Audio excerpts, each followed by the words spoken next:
Why do we date from our wounds, and why do we have something that we lack, we're missing, and we find a person that will give and fulfill that?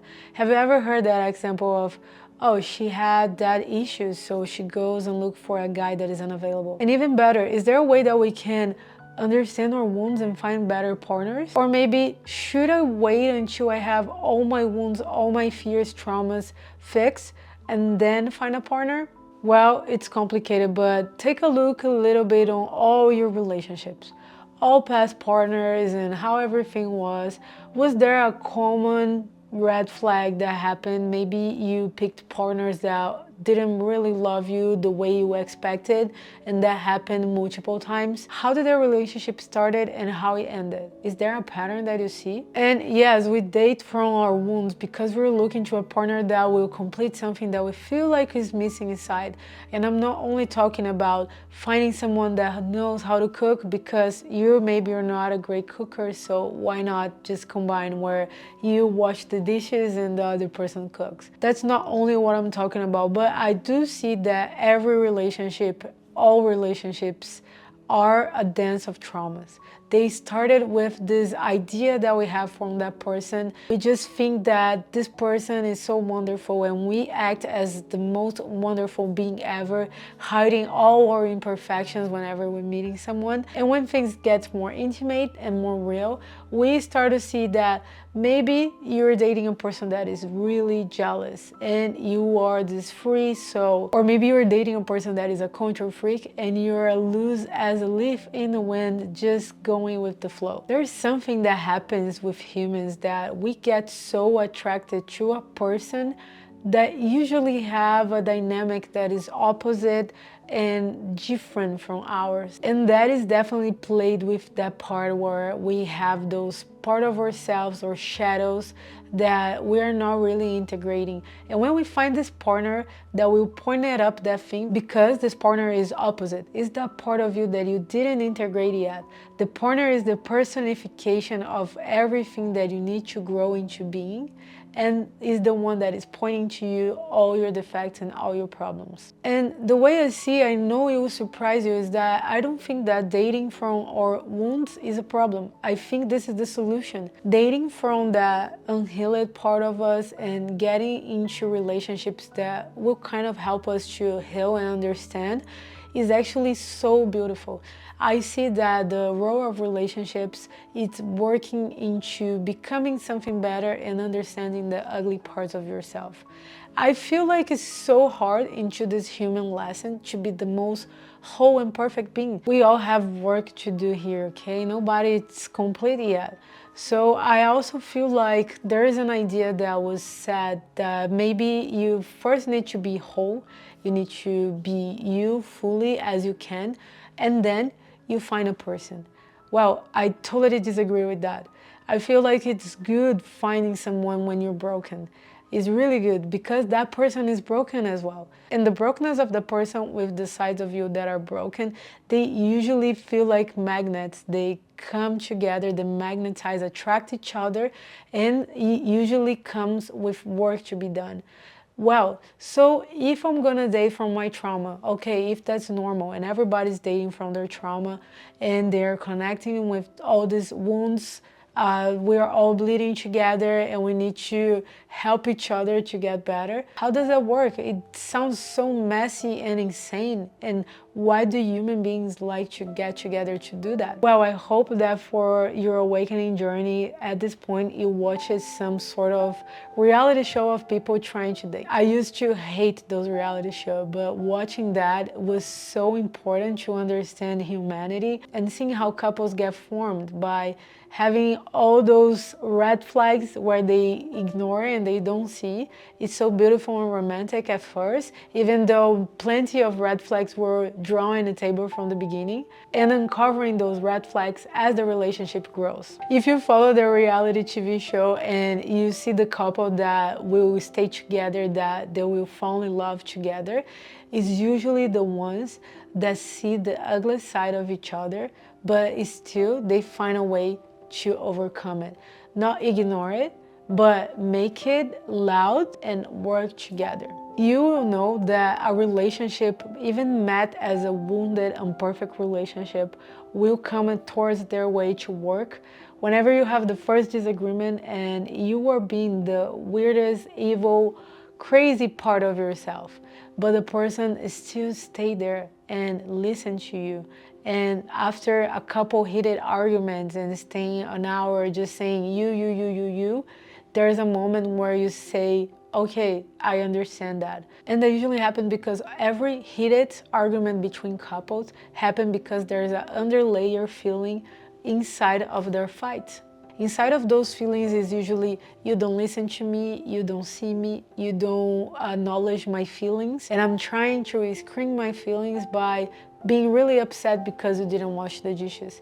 But there's something extra inside, there's something more personal and emotional inside. And I see the beauty in relationships where there's a trauma dance. Whenever there's a person that at the moment had their feelings broken, something went wrong, and maybe they expressed that in the worst way they could. And after the blame game, they're able to really see the underlayer of each other. And not only listening to it, but actually working and acting different towards that. The same happened in a relationship with you and you. Whenever you are walking towards a goal, there is something that you see to yourself. For example, I want to eat better, I want to eat more clean food.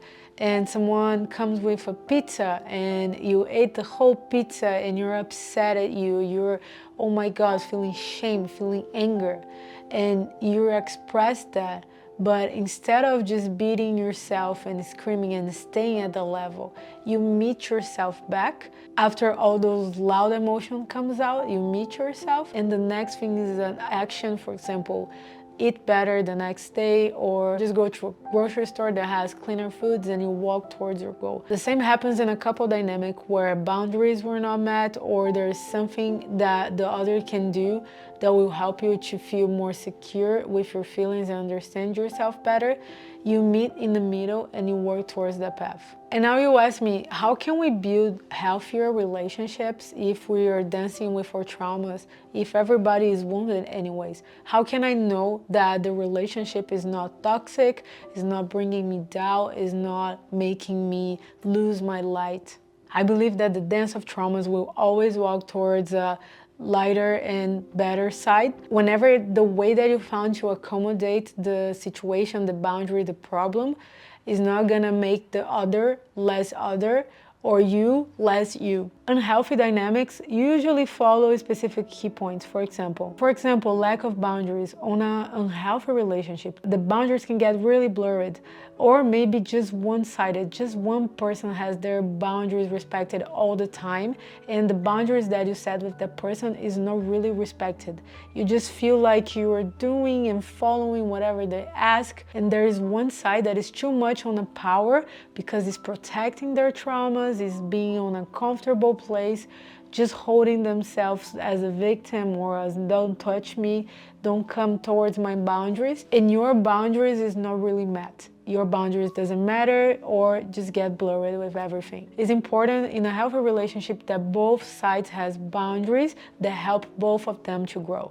A couple examples is that if there's something that your partner does and you don't really like it, it's crossing your boundaries. It's maybe controlling you, or maybe it's overstepping too much, but you are scared of sharing, or maybe if you do share, you know that it's not gonna be respected. That can be one of those problems. A second example for an unhealthy relationship in a dance of trauma is emotional manipulation. If one partner uses guilt, fear or shame to keep the other partner in control, in line, in the way that they expect, that can be a sign that the relationship is not healthy as well. Because in relationship, it's important that your partner supports you and help you to grow instead of shaming you, talking less of you, making you feel like shit all the time. A third point is stagnation. If whenever you picture yourself as a single being instead of being in a couple, you think that you will be doing better, you will be closer to your purpose, you will be more like what you think of yourself, that's a sign that the relationship is diminishing you, making making you smaller,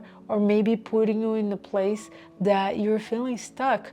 And if talking about that stagnation is something that you don't feel really comfortable with your partner, if it's a topic that you don't talk as much, for example, hey, I feel like I'm not being myself, I wish that I could do this or that, and you feel scared of bringing that up, that might be a sign that the relationship is not healthy. And a fourth point is the reinforcement of the wound. The important path of the relationship is coming with the wound that you carry and having the opportunity to work that wound. If you feel like your partner reinforces your wound and make the wound bigger and louder and more traumatic, that can be a sign that the relationship is not healthy. Those are exactly the relationship that will make your wound bigger, that will keep you more in that pattern, and is not gonna help you to evolve. One example is that your shadow is being a people pleaser, and your partner's shadow is being a control freak. Let's say you love hanging out with a specific friend that your partner doesn't like as much. And instead of coming and sharing the shadow side, for example, hey, whenever you're hanging out with that friend, triggers something inside of me. I don't know exactly where, but I'm gonna work on my discomfort. This partner with the control issue might come towards you and say, I think you should stop hanging out with a friend because that person brings the worst on you. And then next time you see that friend, your partner gets cold or explosive, or maybe asks passive-aggressive questions, you slowly stop going out and seeing your friend. Not because you agree, but just because you don't want to be an emotional burden to your partner. And where is the problem? Is because your partner didn't ask you to grow, but to manage their discomfort. It's basically your partner telling you, do what will make me regulated, or I make you feel unpleasant. Now you're not improving as a person, you're not becoming better. You are just becoming careful. A healthy dynamic will bring you a partner that will say, hey, that triggers me, but do what is best for you and I'm gonna work on it. Now, if the dynamic is not healthy, we'll basically say, I'm not gonna tell you what to do, but I'll not handle if you do. And I know it's really complex because the more self-awareness you develop, the more you start to learn yourself, it gets harder to find a partner because you're gonna quickly see their shadows. You definitely understand whenever they change their face and something changes on their energy, and you will probably be right about it. But if you have a dynamic where you can bring that up, things can get a little messy and ugly, but let's say not for long, just for an hour. And the second hour, you're willing to work, be vulnerable, admit your mistakes, and make it better with actions after that, that's a sign that things are walking more towards the healthy path. If you want a quick thermometer, just ask, is this relationship making me more free? Or is this relationship making me feel more monitored, watched, and I'm not being myself? I hope this video was helpful in any shape or form. If you like it, share with a friend that needs to listen about this topic. Don't forget to like, subscribe, and I truly wish I can see you in the next video.